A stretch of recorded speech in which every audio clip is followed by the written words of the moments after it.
بسم الله الرحمن الرحيم الله من الشيطان الرجيم بسم الله الرحمن الرحيم إن الدين عند الله الإسلام وما اختلف الذين أوتوا الكتاب إلا من بعد ما جاءهم العلم بغيا بينهم ومن يكفر بآيات الله فإن الله سريع الحساب فإن حاجوك فقل أسلمت وجهي لله ومن اتبعني وقل للذين أوتوا الكتاب والأميين أسلمتم فإن أسلموا فقد اهتدوا فإن تولوا فإنما عليك البلاغ والله بصير بالعباد إن الذين يكفرون بآيات الله ويقتلون النبيين بغير حق ويقتلون الذين يأمرون بالقسط من الناس فبشرهم بعذاب عليم أولئك الذين حبطت أعمالهم في الدنيا والآخرة وما لهم من ناصرين ألم تر إلى الذين أوتوا نصيبا من الكتاب يدعون إلى كتاب الله ليحكم بينهم ثم يتولى فريق منهم وهم معرضون ذلك بأنهم قالوا لن تمسنا النار إلا أياما معدودات وغرهم في دينهم ما كانوا يفترون فكيف إذا جمعناهم ليوم لا ريب فيه ووفيت كل نفس ما كسبت وهم لا يظلمون قل اللهم ملك الملك يؤتي الملك من تشاء وتنزع الملك ممن تشاء وتعز من تشاء وتذل من تشاء بيدك الخير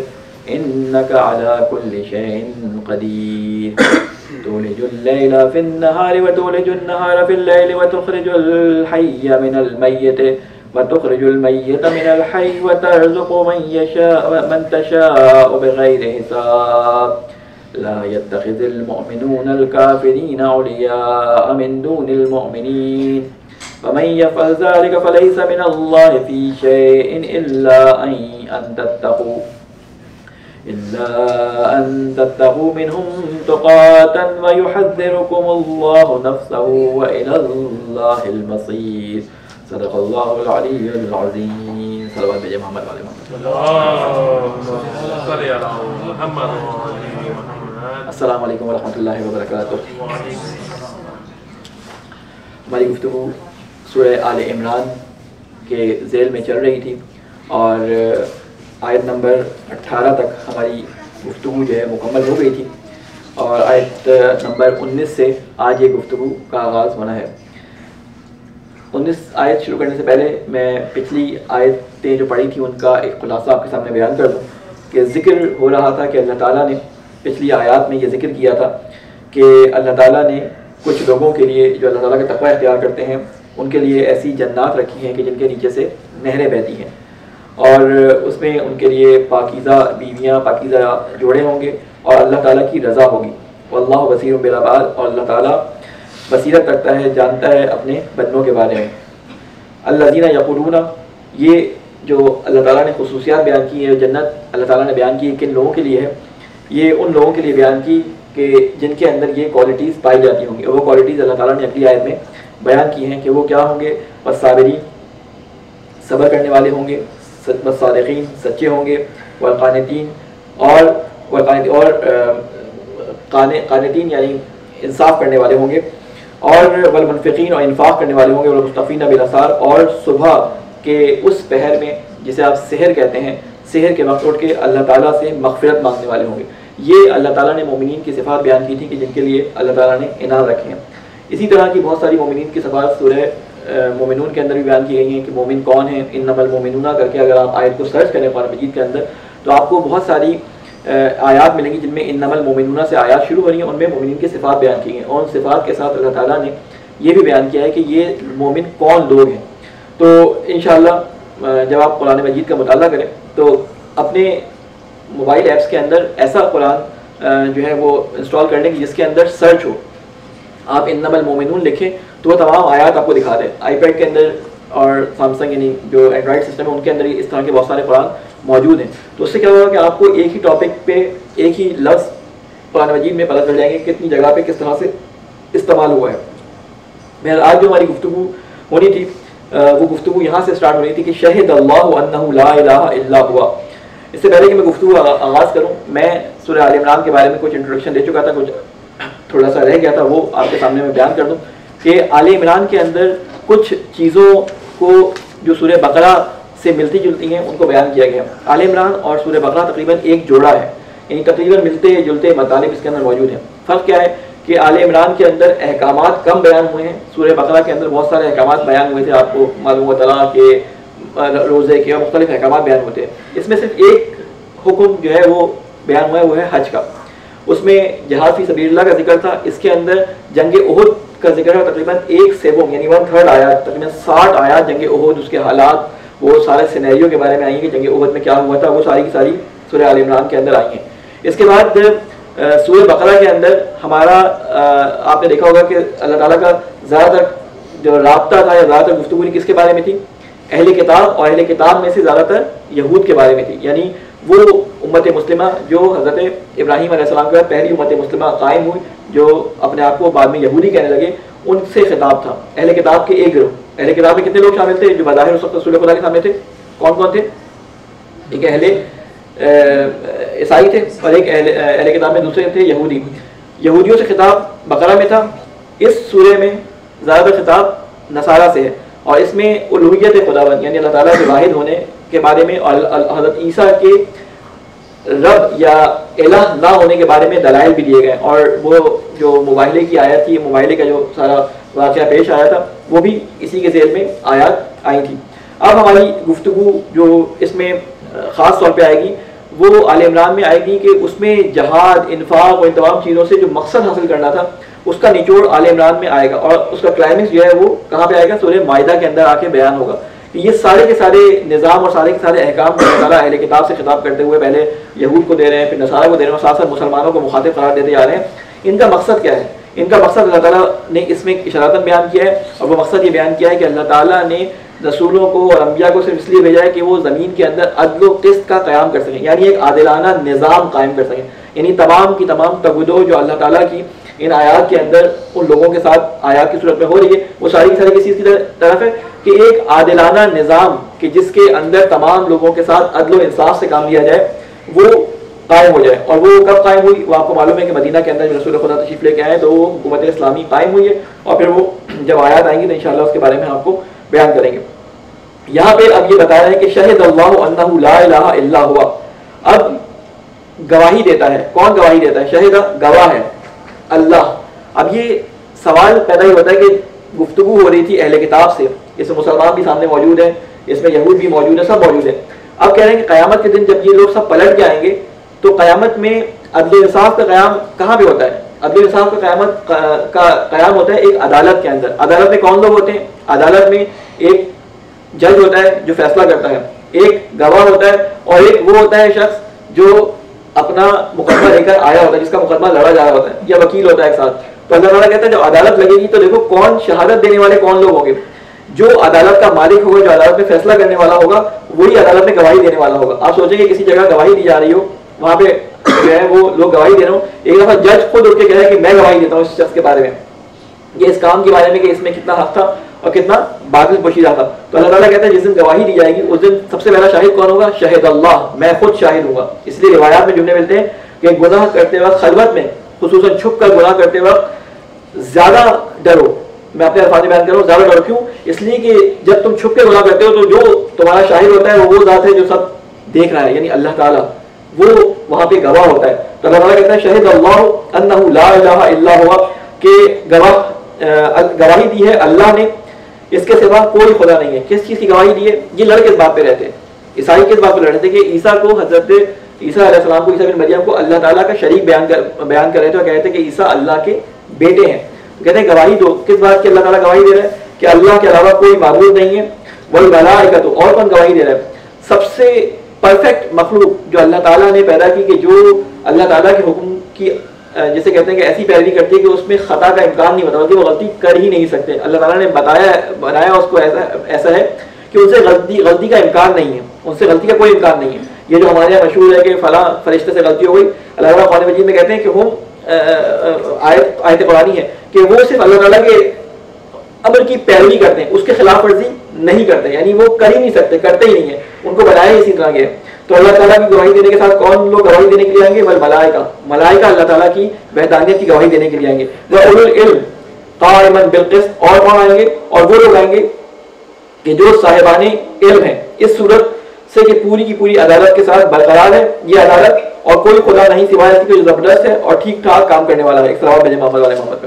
اللہم صلی علی محمد و علی محمد. ایک اور صلوات بھیجیں محمد والے محمد. اللہم صلی علی محمد و علی محمد.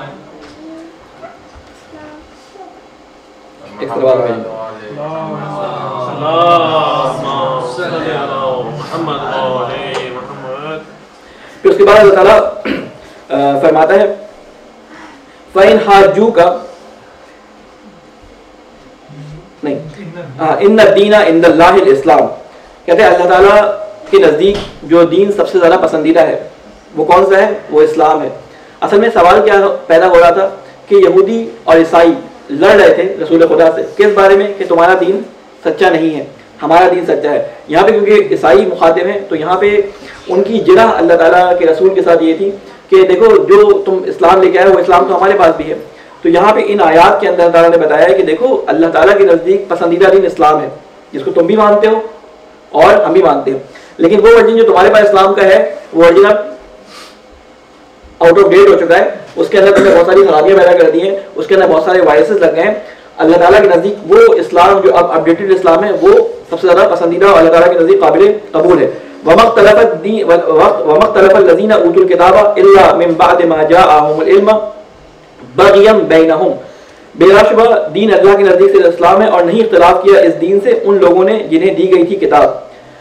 اس اسلام سے اختلاف کرنے والے یہودی اور عیسائی تھے اور ان کا یعنی المیہ یہ تھا کہ ان کے پاس کتاب آئی تھی، ان کے پاس اللہ کے رسول آئے تھے، یہ آشنا تھے کہ اللہ کے رسول جب آتے ہیں اور اللہ کے یعنی کی طرف سے کتابیں لے کے آتے ہیں ان کا لہجہ کیا ہوتا ہے، اللہ کا گفتگو کا طریقہ کیا ہوتا ہے.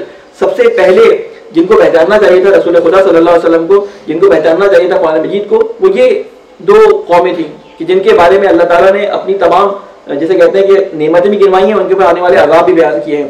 تو اللہ تعالیٰ نے کہا ان کو پہچاننا چاہیے تھا جنہوں نے پہلی کلاس سے یہ سبجیکٹ پڑھا تھا جسے اسلام کہتے ہیں. ان کو تو اپنی کتابوں کے اندر وہ خوشخبری ملی تھی، ان کو بتایا گیا تھا، عیسائیوں کو بتایا گیا تھا کہ یہودیوں کو یہ بتایا گیا تھا بائبل کے اندر، توراۃ کے اندر اور انجیل کے اندر کہ تمہارے بھائی کی اولاد میں سے ایک نبی نکلے گا، یعنی تمہارے بھائی کی جو اولاد ہوگی ان میں ایک نبی نکلے گا. اور آپ کو معلوم ہے کہ اپنے بھائی کسے کہتے تھے؟ بنی اسرائیل کون لوگ تھے؟ بنی اسرائیل حضرت یعقوب علیہ السلام کے بیٹے تھے. حضرت یعقوب کس کے بیٹے تھے؟ حضرت اسحاق علیہ السلام کے. حضرت اسحاق کس کے بیٹے تھے؟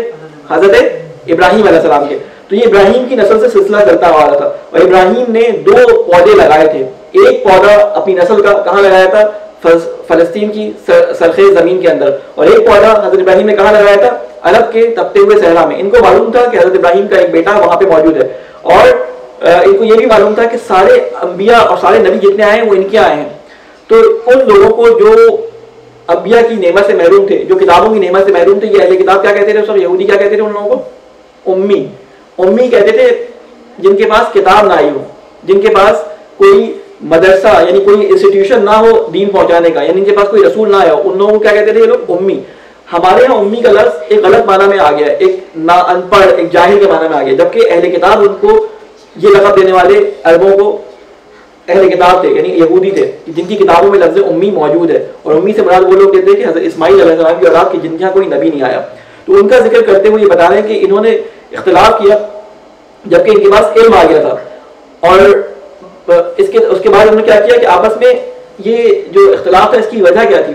اختلاف کی وجہ یہ نہیں تھی کہ ان کو سمجھ نہیں آ رہا تھا کہ حق کیا ہے، بلکہ اختلاف کی وجہ بغی کی. بغی جس سے لفظ نکلتا ہے بغاوت یعنی سرکشی، یعنی جانتے بوجھتے اپنی انا کی خاطر، اپنی ہٹرمی کی وجہ سے یا زدہ کی وجہ سے یہ ایک دوسرے کی بات نہیں مانتے تھے. آپس میں مل کے یہ کہتے تھے کہ یہ نبی جو ہے یہ سچ ہے، یہ حق بات کر رہا ہے، یہ ہماری کتابوں میں اس کا ذکر ہوا ہے. لیکن ہوتا کیا تھا کہ یہ نبی کی نبوت سے اور اس کی کتاب سے انکار اس لیے کرتے تھے کیونکہ اگر مان لیتے تو ان کی ساری کی ساری جو ایک شہریت بنی ہوئی تھی، لوگوں میں ان کا روب بنا ہوا تھا، لوگ ان کی عزت کرتے تھے، وہ دکانداری ان کی ختم ہو جاتی. اور پھر ایک معاملہ اور بھی آیا تھا، یہ جو یہاں پہ ذکر کیا ہے اس آیت کے بیک گراؤنڈ میں ایک معاملہ اور بھی تھا کہ جس کے ذیل میں یعنی یہ آیت اس کے بعد نازل ہوئی ہے کہ رسول خدا صلی اللہ علیہ وسلم آپ کو معلوم ہے کہ مدینہ کے یعنی واحد لیڈر تھے. جب رسول خدا آئے ہیں تو رسول خدا نے ایک معاہدہ کیا تھا. کن لوگوں کے ساتھ معاہدہ کیا تھا آپ لوگوں کے ذہن میں ہے؟ رسول خدا نے کس سے معاہدہ کیا تھا؟ وہاں کے جو لوگ تھے، جو آپ اطراف میں مشرکین تھے، ان سے معاہدہ کیا تھا، اور یہودی جو اہل کتاب وہاں پہ موجود تھے، یہودی اور عیسائی، ان سے معاہدے کیے تھے، جسے کس نام سے یاد کرتے ہیں آپ لوگ؟ میثاق مدینہ کے نام سے یاد کرتے ہیں. اس میثاق کے مطابق یہ فیصلہ ہوا تھا، اس میں سے ایک اس کا جو آرٹیکل تھا وہ یہ تھا کہ جو بھی ان کے درمیان اختلاف ہوگا اس کا فیصلہ کون کرے گا؟ رسول اکرم صلی اللہ علیہ وسلم کریں گے. یعنی کوئی ایسا اختلاف جو بڑا اختلاف ہوگا، عدالت کا فیصلہ جو سنانا ہوگا وہ کس کے نزدیک آئے گا؟ وہ رسول خدا صلی اللہ علیہ وسلم کے پاس آئے گا. تو ان کے درمیان جو ایک بہت بڑا خاندان تھا یہودیوں کے درمیان، ان میں سے ایک مرد اور عورت نے جو ہے وہ ایک گناہ کیا اور اس کا فیصلہ لے کے رسول خدا صلی اللہ علیہ وسلم کے پاس آئے، اور ان کے یہاں اس کی سزا جو تھی سنسار تھی. تو انہوں نے کہا شاید اس نبی کے دن میں کوئی اس کی سزا جو ہے وہ کم ہو، ہم وہاں بچ جائیں. تو یہ نبی صلی اللہ علیہ وسلم کے پاس لے کے آئے، اور نبی صلی اللہ علیہ وسلم کے لے کے آنے کے بعد کہا کہ آپ فیصلہ کریں. تو رسول خدا نے کہا کہ ایک سوبان یا سولان نامی ایک ان کے یہودی عالم تھے، تو ان سے کہا کہ تمہارے مطابق فیصلہ کروں؟ تو انہوں نے کہا ہمارے مطابق فیصلہ کریں جیسے تورات میں لکھا ہے. تو انہوں نے کہا تورات کے مطابق یہ سزا یہ ہے کہ اس کو سنگ برآمد کر کے مار دیا جائے. تو انہوں نے کہا یہ سزا تو ہمیں قبول نہیں ہے. تو انہوں نے کہا اچھا تم تورات لے کے آؤ. جب وہ تورات لے کے آئے اور تورات پڑھنا شروع کی تو جب یہ والی آیت آئی کہ جہاں پہ سزا کا ذکر تھا تو اس نے اپنا ہاتھ رکھ لیا اور اس کے آگے والی آیت پڑھ لی. تو اتفاق سے وہاں پہ عبداللہ بن سلام نامی ایک یہودی موجود تھے جو بعد میں مسلمان ہوئے تھے. عبداللہ بن سلام صحابی بھی تھے. تو انہوں نے کہا کہ یہ ایک آیت یہاں سے کھا گیا ہے. تو اس واقعے کو اس آیت کے اندر بیان کیا ہے کہ یہ اللہ تعالیٰ کی کتاب کے باوجود، اللہ تعالیٰ کے اندر حکم موجود ہونے کے باوجود، وَمَخْتَلَفَ الَّذِينَ أُوتُوا الْكِتَابَ، جن کو کتاب دی گئی تھی، اس کے باوجود آپس میں اختلاف کرتے تھے، یعنی اس بات کو نہیں مانتے تھے.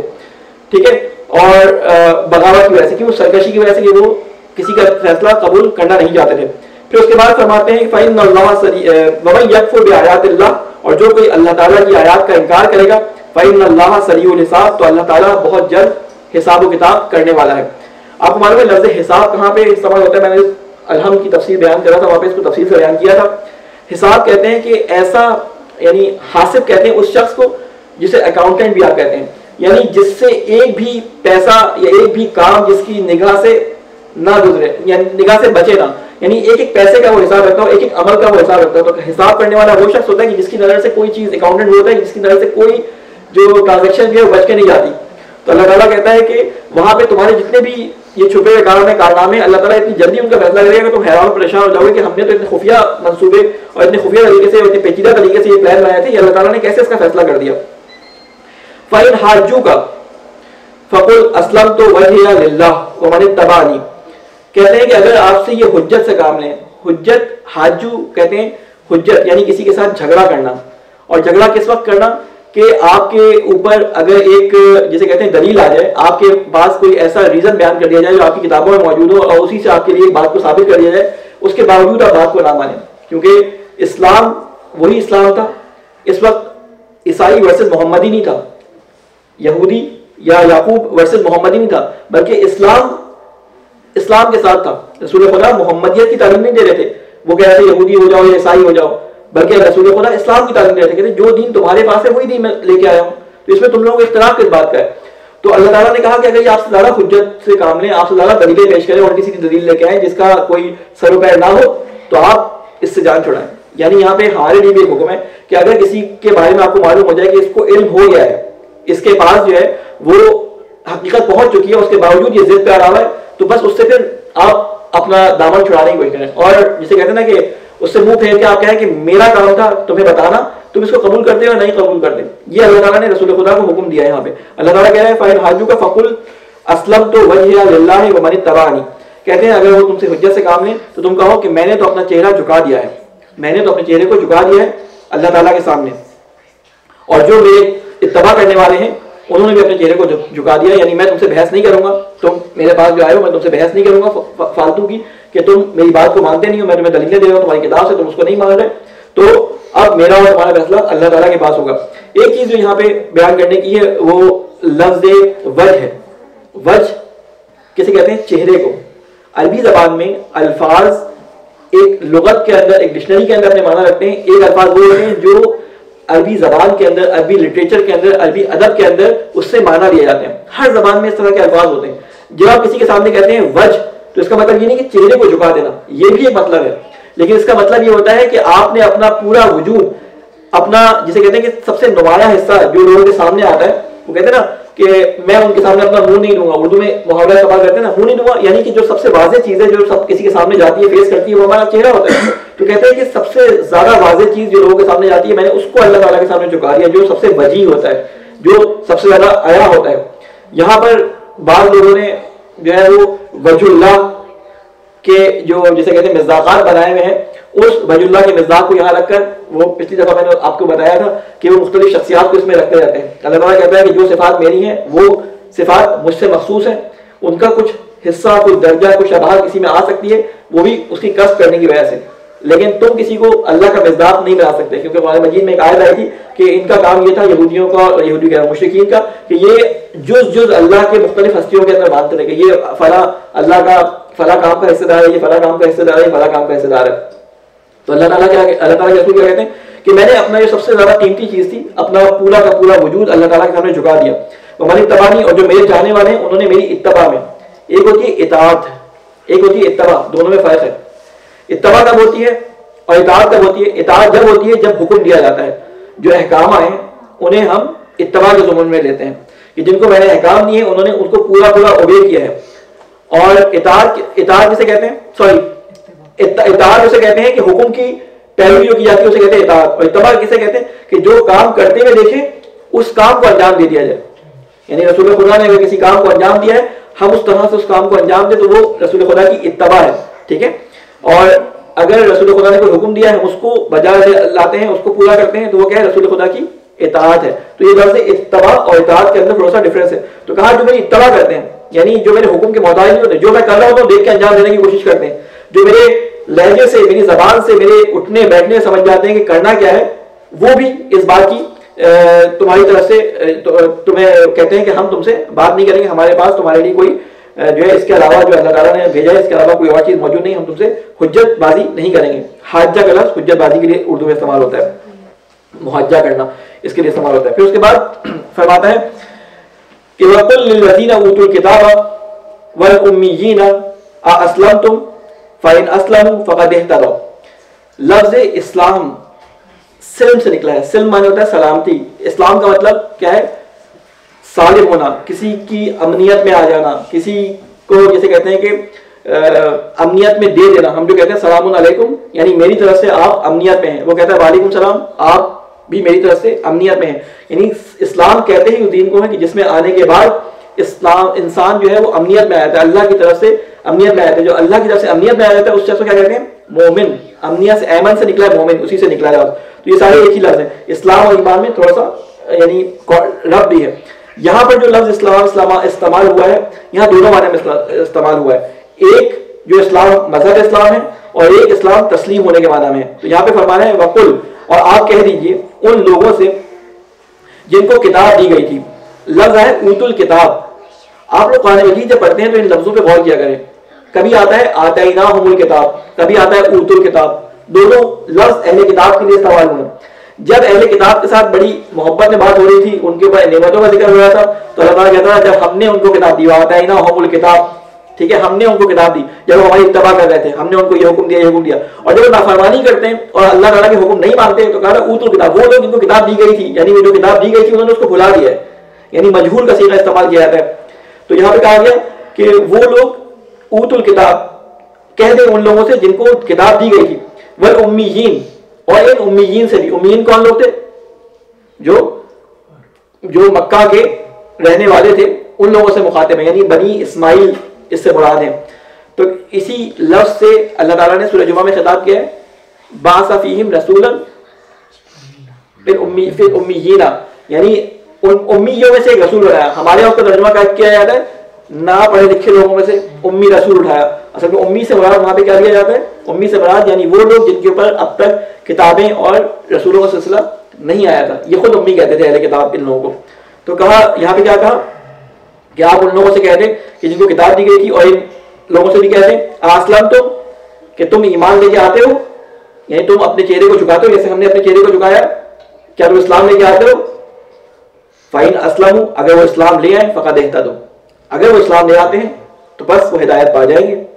وَإِنْ تَوَلَّوْا، اور اگر انہوں نے منہ پھیرا فَإِنَّمَا عَلَيْكَ الْبَلَاغُ، تو آپ پر صرف پہنچا دینا ہے. کیونکہ رسول خدا کو بڑی فکر ہوتی تھی کہ یہ ایمان لے کے آ جائیں، کسی طریقے سے یہ جو ہے وہ مسلمان ہو جائیں، کسی طرح سے یہ اپنے پرانے خرافات والے مذہب کو چھوڑ کر اصلی دین پہ آ جائیں. تو اللہ تعالیٰ کے رسول اپنے آپ کو ہلکان کرتے تھے. اللہ تعالیٰ نے رسول خدا کے کیا فرمایا؟ حریص علیکم، یہ رسول تمہارے لیے حریص ہے کہ تم کسی طرح ایمان لے کے آ جاؤ، تم کسی طرح ہدایت پا جاؤ. تو اللہ تعالیٰ کے رسول کی جب یہ پریشانی دیکھتے تھے اللہ، تو اللہ ان سے کہتے تھے کہ آپ پریشان نہ ہو، ان کا معاملہ ہمارے ساتھ ہے، آپ کا کام ہے اسے پہنچا دینا، آپ پریشان ہونے کی ضرورت نہیں، آپ پہنچا دیں. اگر یہ ایمان لے آئے تو یہ ہدایت پا جائیں گے، اور اگر نہیں لے کے آئے تو آپ کے اوپر سے پہنچانا ہے. واللہ بصیر بالعباد، اور اللہ نظر رکھے ہوئے ہے بالعباد، اپنے بندوں پر، ایک ایک بندے پر اللہ کی نظر ہے، کون کیا کر رہا ہے، ان کو آپ چھوڑ دیں. ان الذین یکفرون بآیات اللہ، بے شک وہ لوگ یکفرون بآیات اللہ جنہوں نے اللہ تعالیٰ کی آیات سے انکار کیا، ویقتلون النبیین بغیر حق، اور قتل کیا نبیوں کو بغیر حق کے. اب یہاں پہ ان کی صفات بیان کی جا رہی ہیں، کون لوگ ہیں جو ایمان لے کے نہیں آتے، جن کو اللہ تعالیٰ کے رسول نے کہا کہ بس میں صرف پہنچا رہا ہوں. یہ کون لوگ تھے؟ کہتے ہیں یہ لوگ تھے کہ جنہوں نے نبیوں کو قتل کیا تھا، ٹھیک ہے، بغیر حق کے. یعنی اس آیت کے اندر کئی باتیں ہیں. ایک یہ کہ انہوں نے سب سے پہلے انکار کیا، یکفرون بآیات اللہ، انہوں نے اللہ تعالیٰ کی آیات کا انکار کیا، جو نشانیاں اللہ تعالیٰ نے بھیجی، کتابوں میں آیات بھیجی، ان کا انکار کیا. پھر اس کے بعد انہوں نے کیا کیا کہ ان نبیوں کو جو اللہ تعالیٰ کی طرف سے آئے تھے ان کو قتل کر دیا. آپ کو معلوم ہے کہ بنی اسرائیل کے لوگوں نے ایک دن میں 40 انبیاء کو قتل کیا ہے. اور سب سے بڑا اور جو واقعہ جس کو آپ لوگوں نے سب نے سنا ہوگا، حضرت یحییٰ کا قتل اور حضرت عیسیٰ کا قتل. اس میں یہ دونوں ملوث تھے، یہ یہودی جو تھے یہ ملوث تھے کہ کس طرح انہوں نے حضرت یحییٰ علیہ السلام کو قتل کیا. آپ کو معلوم ہے حضرت یحییٰ کس طرح سے پیدا ہوئے تھے؟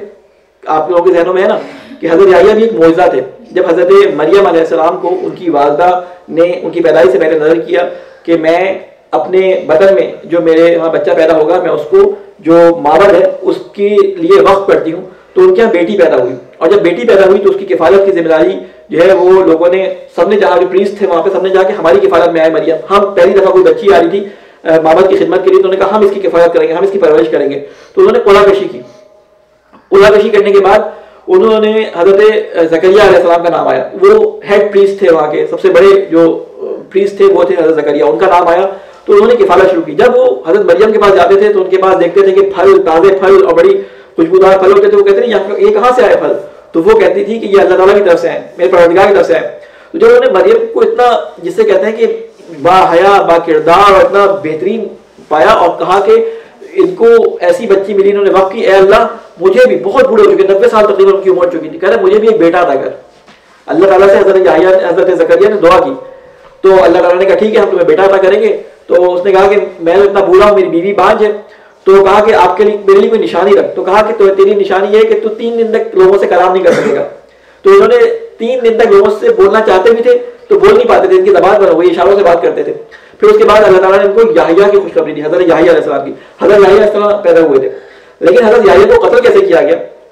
جو بادشاہ تھا اس کا یہودی بادشاہ تھا، اس نے اپنے بھائی کو مار کے اس کی بیوی سے خود جو ہے اس کو اپنے حرم میں لے کے آ گیا، اور پھر اس کی بیٹی کو بھی اپنے حرم میں لے کے آ گیا جو اس سے بیٹی ہوئی. اور پھر ایک دن یہ رقاصہ تھی، یہ جو عورت تھی، یہ جو ہے رقص کرتی ہوئی بادشاہ کے پاس گئی اور کہا کہ میرے لیے تو نے کیا انعام رکھا ہے. یہ کہتی رہتی تھی. حضرت یحییٰ سے اس کو دشمنی تھی کیونکہ حضرت یحییٰ منع کرتے تھے اس بادشاہ کو ایسے کام نہیں کرو، یہ شریعت یہود میں حرام ہے حرام ہے، وہ سنتا نہیں تھا.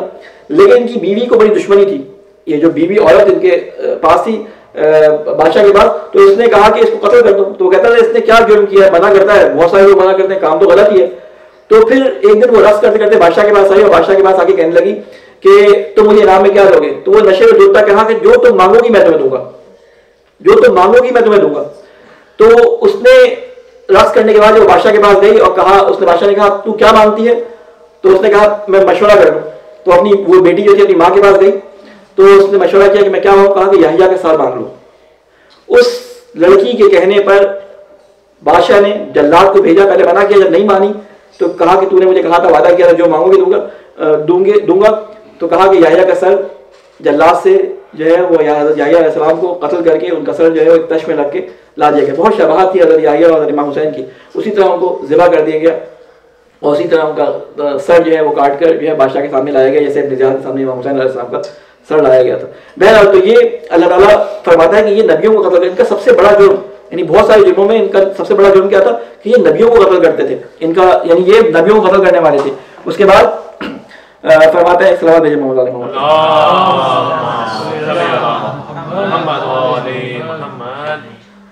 بغیر حق. کہتے ہیں کہ ایک تو نبی کا قتل، کہتے ہیں اگر وہ نبی حق پہ نہ ہوتا تو ایک الگ بات تھی. یہ بغیر حق کے، یعنی کوئی ایسی بات بھی نہیں تھی کہ اس نے کوئی جرم کیا ہو، اس چیز یعنی اس جرم کی بنا پر اس نبی کو ماریں گے. تو بغیر جرم کے ایسی صبح اٹھتے تھے اور کہتے تھے کہ آج لگتا ہے کاروبار میں برکت نہیں ہوگی، جا کے نبیوں کو مار کے آ جاتے تھے. یعنی آپ بائبل اٹھا کے دیکھیں تو 40 انبیاء ایک دن میں انہوں نے قتل کیے ہیں، یعنی بغیر حق کے مارتے تھے. یقتلون الذین یأمرون بالقسط من الناس. اس کے علاوہ کیا کرتے تھے؟ کہتے ہیں ان لوگوں کو بھی مار دیتے تھے جو ان کو برائیوں سے روکتے تھے، جو ان کو امر بالمعروف نہیں منکر کرتے تھے، جو ان کو نیکیوں کا حکم دیتے تھے، جو ان کو برائیوں سے روکتے تھے، کہتے ہیں ان کو بھی قتل کر دیتے تھے. یعنی کسی کی بات نہیں سنتے تھے. ان کے اندر اتنی بغاوت، اتنی سرکشی تھی، اپنے دین میں اتنے مست تھے کہ کسی کی بات نہیں سنتے تھے. اللہ تعالیٰ نے ان تمام باتوں کی، یہ ساری جو باتیں بیان کر رہے ہیں نا، اللہ تعالیٰ نے تمام باتوں کی ریزن بیان کی کہ یہ کیوں کرتے ہیں ایسا. یعنی ریشہ یابی کی ہے یہ وائرس ان کے اندر کیسے آ گیا تھا. یعنی کسی کو قتل کرتے وقت، کسی نبی کو قتل کرتے وقت، کسی ایسے شخص کو قتل کرتے وقت جو معصوم ہو، جو ان کو ہدایت کی طرف بلا رہا ہو، جو نیکی کی طرف بلا رہا ہو، اس کو یہ قتل کیسے کرتے تھے. تو اللہ تعالیٰ ابھی اگلی آیت میں بتائے گا کہ وہ قتل کیسے کرتے، یعنی ان کے اندر کیا بیماری تھی. اس کے بعد اللہ تعالیٰ فرماتا ہے فبشرہم بعذاب علیم. جن خصوصیات کے مالک ہیں ان کو خوشخبری سنا دیں. بشر تنزیہ جملہ ہے، یہاں پہ بشر ہوتی ہے خوشخبری، ٹھیک ہے، لیکن یہاں پہ کہا کہ یہ امیدوار ہیں کسی چیز کے جنت کے، تو ان کو جنت کی خوشخبری نہیں، ان کو کسی چیز کی خوشخبری سنا عذاب علیم، ایک دردناک عذاب کی. بشر لفظ بشرہ سے نکلا. بشر وہ انسان کے جس کے نازک کھال ہو اسے کہتے ہیں بشر. بشر کہتے ہیں کھال کو، ٹھیک ہے، اسی سے نکلا بشر، یعنی جس کی کھال ہو. بشر یعنی خوشخبری وہ چیز ہوتی ہے کہ جس سے آپ کی کھال پر اثر ہوتا ہے، یعنی چہرے کے ریئیکشن بدل جاتے ہیں. خوشخبری ہوتی ہے جب کوئی انسان کے بشر کے اوپر کوئی خبر آتی ہے غم کی یا خوشی کی تو اس کے چہرے کے تاثرات بدل جاتے ہیں. یہ لفظی بات طور پہ دیکھیں تو لفظ بشارت اسی سے نکلا. تو کہتے ہیں کہ بشارت دے دو، یعنی جن سے ان کے چہرے کے تاثرات بدل جائیں. کیا؟ بعذاب علیم، ایک دردناک عذاب کی. اولئک الذین حبطت اعمالہم. یہ جو کہتے ہیں نا کہ ہم نے اتنے لوگوں کو کھانا کھلایا، اتنے لوگوں کی ہم نے مدد کی، کہتے ہیں سارے اعمال اللہ تعالیٰ ان کے حبط کر دے گا. حبط کہتے ہیں میں اس کے کیسے تعبیر کروں جی؟ نہیں، حبط کہتے ہیں کہ کسی کے پاس بہت بڑا انبار ہو، ایک دفعہ وہ دیکھے کہ یہ پوری جگہ اس کے سونے سے بھری ہوئی ہے. کبھی آپ نے وہ دیکھا ہے کہ جو واٹر پارکس ہوتے ہیں، واٹر پارکس آپ نے دیکھے کبھی؟ تو اس میں ایک ٹنل ہوتی ہے جو اوپر سے ایک دم سے نیچے سے تختہ نکلتا ہے اور بندہ غائب ہو جاتا ہے، وہ غائب ہو جاتا ہے وہاں سے. تو ابھی آپ پلٹ کے کسی سے بات کرو، ادھر پلٹ کے دیکھیں وہ نیچے سے غائب ہو جائے، یعنی وہ حبط ہو گیا، اس جگہ سے غائب ہو گیا. یعنی ایک پورا وجود موجود تھا وہاں پہ اور وہاں سے غائب ہو گیا. یعنی ایک چیز لٹرلی موجود ہو، وجودی اس کا وجود ثابت ہو، ان کے اعمال یعنی اچھے اعمال ثابت ہو، لیکن اللہ تعالیٰ کہ ایسے حبط کر دوں گا کہ پتہ ہی نہیں چلے یہاں پہ کچھ موجود ہے، انہوں نے کچھ کیا بھی تھا. یعنی نیک اعمال سارے ان کے ضائع ہو جائیں گے. اور یہ روایات آپ کو معلوم ہے کہ حبط کی جو روایات حبط کے بارے میں جو آیات ہیں وہ کتنی سخت ہیں کہ اگر نبی سے کوئی اونچی آواز سے بات کرے گا اس کے اعمال حبط ہو جائیں گے. یعنی کچھ بھی اس نے کیا ہو اعمال حبط ہو جائیں گے. اور نبی سے بات اونچی کرنے کا مطلب یہ نہیں ہے کہ صرف اس زمانے میں، آج بھی جو نبی کے آواز کے سامنے اپنی آواز کو اٹھائے گا اس کے اعمال بھی اسی طرح حبط ہو جائیں گے. بہرحال بہت ساری روایات ہیں کہ کس کس کے صلہ رحم، قطع رحم کرنے والا اس کے اعمال حبط ہو جائیں گے، جو کسی مومن اور کسی میاں بیوی کے درمیان اختلاف کروائے گا اس کے اعمال حبط ہو جائیں گے. بہت ساری روایات میں وہ مصداقات بیان کیے گئے کن کن کے اعمال حبط ہو جائیں گے. یعنی ساری نیکیاں جو اس نے کی ہوں گی وہ اللہ تعالیٰ دیکھے گا ہی نہیں، دیکھا کر دے گا. تو اللہ تعالیٰ کیا کہتا ہے؟ اولئک الذین حبطت اعمالہم. یہ وہی لوگ ہیں جن کے اعمال حبط ہو گئے فی الدنیا، اس دنیا میں بھی، یعنی اس دنیا میں بھی جو ان کے اعمال تھے وہ بھی حبط ہو گئے، والآخرہ، اور آخرت میں بھی جو ان کے لیے کوئی انہوں نے اپنا ذخیرہ بھیجا تھا وہ بھی حبط ہو گیا. وما لہم من الناصرین. اور نہیں ہوگا ان کا کوئی مددگار، کوئی مددگاروں میں سے کوئی ان کا مددگار نہیں ہوگا. الم تری الی الذین اوتوا نصیبا من الکتاب یدعون الی کتاب اللہ لیحکم بینہم ثم یتولی فریق منہم وہم معرضون، کہتے ہیں کیا نہیں دیکھا تم نے ان لوگوں کو جنہیں دیا گیا تھا کچھ حصہ کتاب میں سے، بلایا جاتا ہے انہیں کتاب اللہ کی طرف تاکہ فیصلہ کرے یہ ان کے درمیان، تو پہلو تو ہی تہی کرتا ہے ایک گروہ ان میں سے اور اس فیصلے سے منہ پھیر جاتا ہے. سوری، وہ جو میں نے واقعہ بیان کیا تھا وہ مرد و عورت کا، وہ اس آیت کے ذیل میں تھا، وہ میں پچھلی آیت میں بیان کیا تھا، وہ اس آیت کے ذیل میں تھا کہ یہ جو ہے وہ علم آنے کے بعد، ان کی کتاب سے فیصلہ سننے کے بعد یہ بات کو نہیں مانتے. کہتے ہیں ان کو کتاب کا کچھ حصہ ان کے پاس موجود تھا ابھی بھی جو تحریف نہیں ہوا تھا، اس کے باوجود جو ہے وہ اللہ تعالیٰ کی طرف سے، اللہ تعالیٰ کی کتاب کی طرف سے حکم بیان کرنے کے باوجود کیا کرتے تھے، وہ پہلو تہی کرتے تھے. تو اللہ تعالیٰ کہتا ہے وہ معرضون، وہ منہ پھیرنے والے ہیں. ذالک بانہم، اب یہ بتا رہا ہے کہ یہ ساری پرابلمس کس وجہ سے تھی. اب یہ ہمارے لیے جو ہے بہت جیسے کہتے ہیں سننے والی اور غور طلب آئے تھے، اس کو ذرا غور سے سنیے گا کہ یہ سارے اعمال جو یہ انجام دیتے تھے، یہ اتنے بڑے بڑے اعمال کہ ہمیں سن کے برا لگ رہا ہے، یہ کیسے انجام دیتے تھے، ان کو کیا بیماری کیا تھی، اللہ تعالیٰ بیان کر رہا ہے وہ بیماری.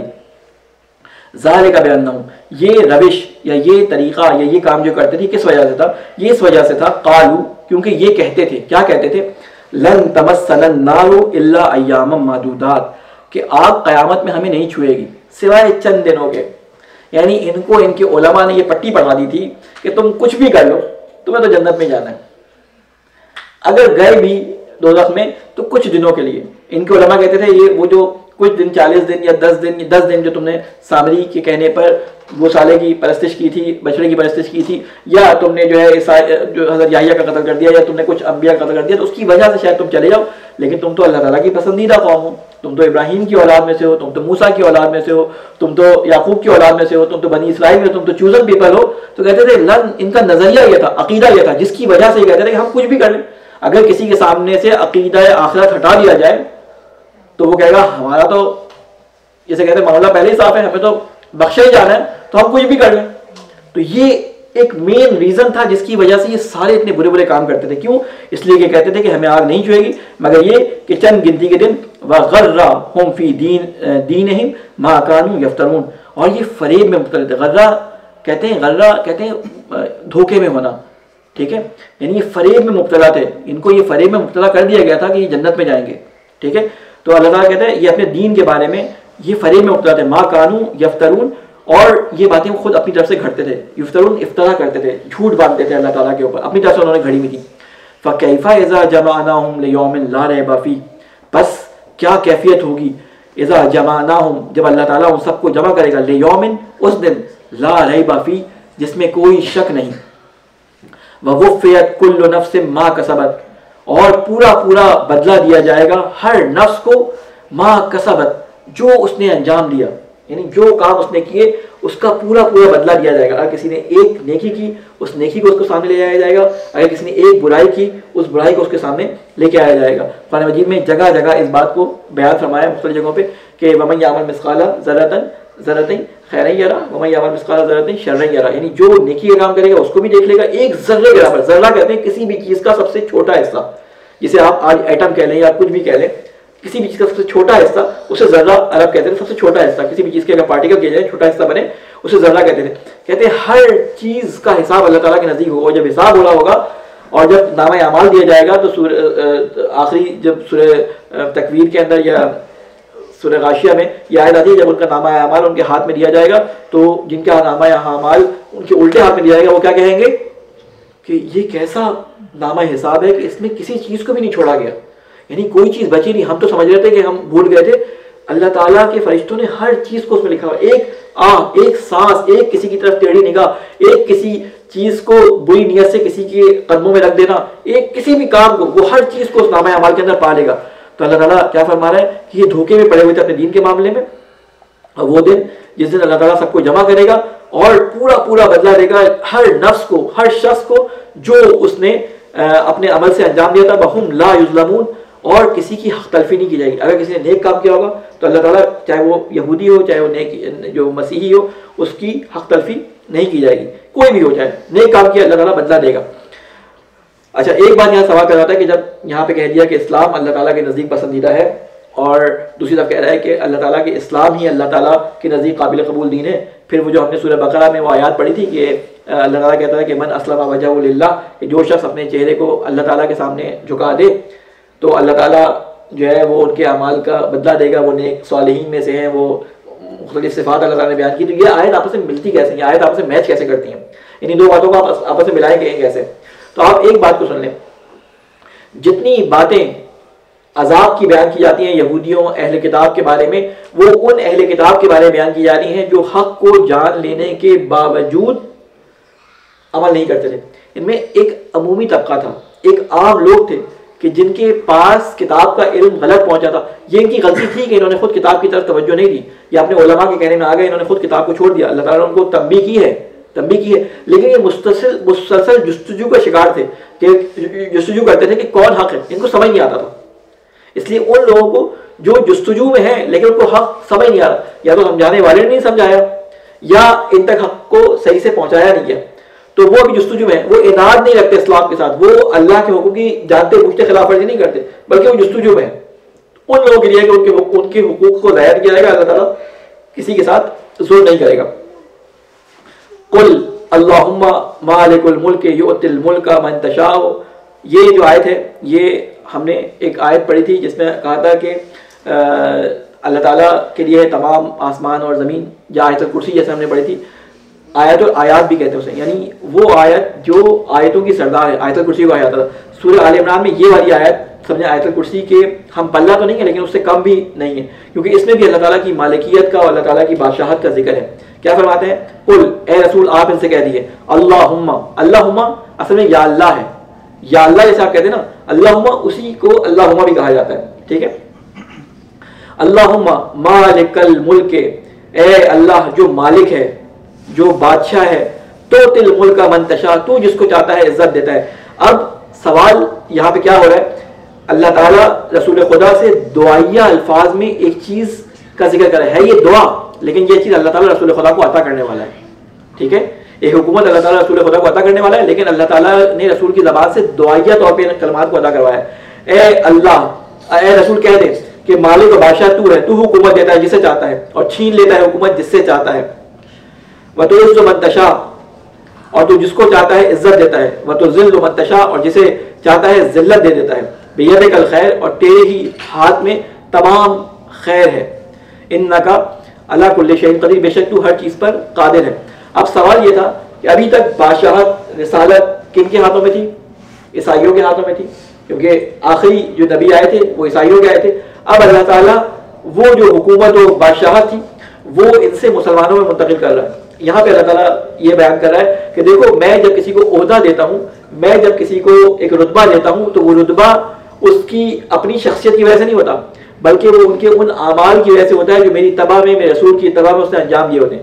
جب تک میری اتباع، میرے رسول کی میری اطاعت اور میرے رسول کی اتباع میں زندگی گزارتا رہتا ہے، میں اپنی نعمتیں اس پہ تمام رکھتا ہوں، اور جیسے ہی وہ ان سے ہٹتا ہے تو کسی نسبت کی وجہ سے وہ حکومت اس کے پاس نہیں رہتی.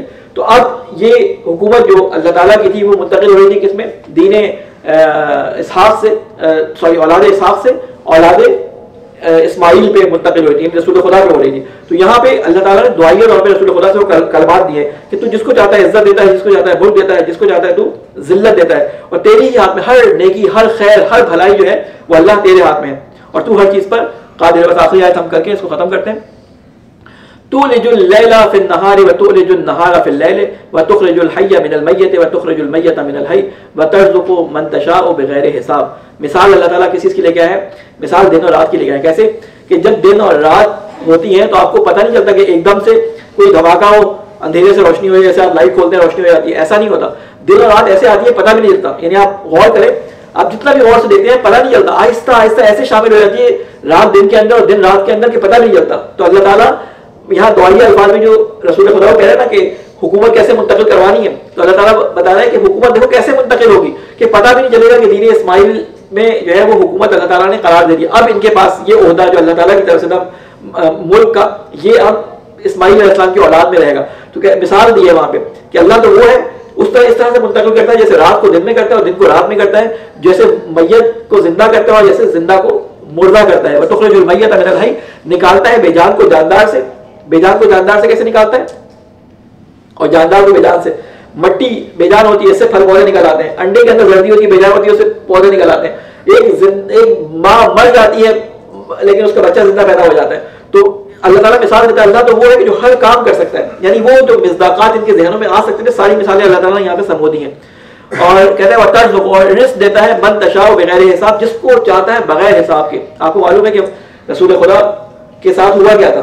رسول خدا کو جن لوگوں نے پناہ دی تھی ان میں منافقین بھی کچھ شامل تھے. وہ کہتے تھے جب یہ واپس آ رہے تھے تو رسول خدا پہ انہوں نے آپ کو میں نے واقعہ سنایا تھا کہ جھگڑا ہوا دو غلاموں کے درمیان، جس میں انصار کا ایک شخص تھا اور ایک شخص جو تھا وہ مہاجرین میں سب تھا. ان میں جھگڑا ہوا تو عبداللہ بن عبی جو تھا اس نے کہنا شروع کر دیا کہ اب جب مدینے جائیں گے تو جو تم نے ان پہ احسانات کیے تھے نا رسول خدا کی وجہ سے، اس وجہ سے یہ اتنے مسلمان جو ہیں وہ اکڑتے ہیں ہمارے سامنے، ہماری بندوں سے لڑتے ہیں، اور جا کے ہم ان کو انفاق نہیں کریں گے، ان کے رزق میں تنگی کر دیں گے.